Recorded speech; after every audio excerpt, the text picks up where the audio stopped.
Hey, I'm Jason Newton, lifelong Moses Lake resident, mechanical technician, and dad. I spent more time at parks in this town than I can count, and I finally decided to do something about all those opinions rattling around in my head. I scored every single park in Moses Lake, all 48 of them. 8 categories, honest scores, no fluff. This is what I actually think. Here's how I did it. 8 categories, each scored 1 to 5 points. Bathrooms and facilities, BBQ and event space, playground equipment, shade, access to the lake, sports and recreation, cleanliness and upkeep, and community use. That gives you a max score of 40, which I convert to a score out of 10. School grounds are included, but with an asterisk since their bathrooms and event spaces aren't public outside school hours. Fair is fair. Number 1, and honestly, it's not even close. Blue Heron Park. This place does everything. Sandy beach with unsupervised swimming, a boat launch, and a fishing pier, an 18-hole disc golf course that is completely free to play, basketball courts, walking trails, 3 covered picnic shelters with grills, and seasonal restrooms. If you live in Moses Lake and you haven't spent a Saturday at Blue Heron, you're leaving something on the table. 9.2 out of 10. Number 2 is McCosh Park, and if Blue Heron is the best all-around park, McCosh is the heartbeat of this city. This is where the farmers market sets up every week, where the 4th of July crowd gathers, where the Centennial Amphitheater concerts happen all summer long. It's got 2 playgrounds, including one that's ADA accessible, lighted sports courts, and it sits right in the middle of town. You want community? In Moses Lake, you go to McCosh, 8.8 out of 10.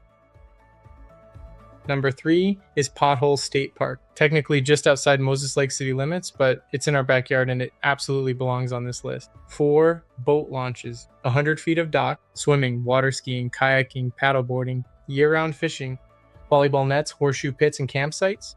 You do need a Discover Pass for day use, but if you're planning a full family day out, this is where you go. Worth every penny, 8.5 out of 10. Numbers 4 and 5.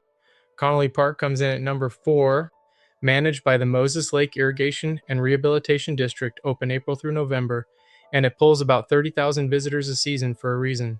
Best playground setup in the city. If you have little kids, put this one at the top of your list.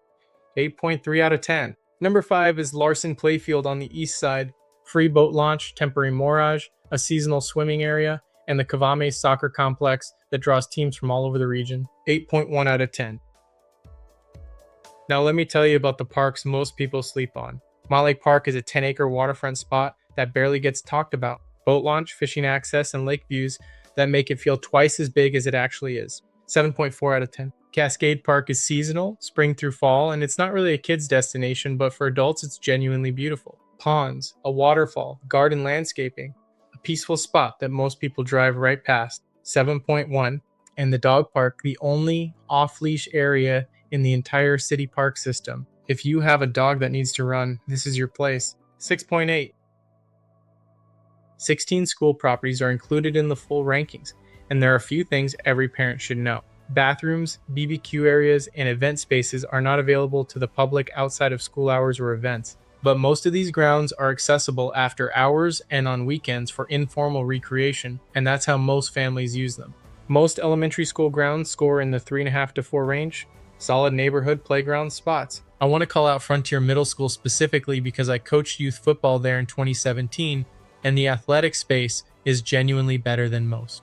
And Moses Lake High School has the best high school athletic complex in the area if you have older kids who want room for serious practice. So where should you actually go?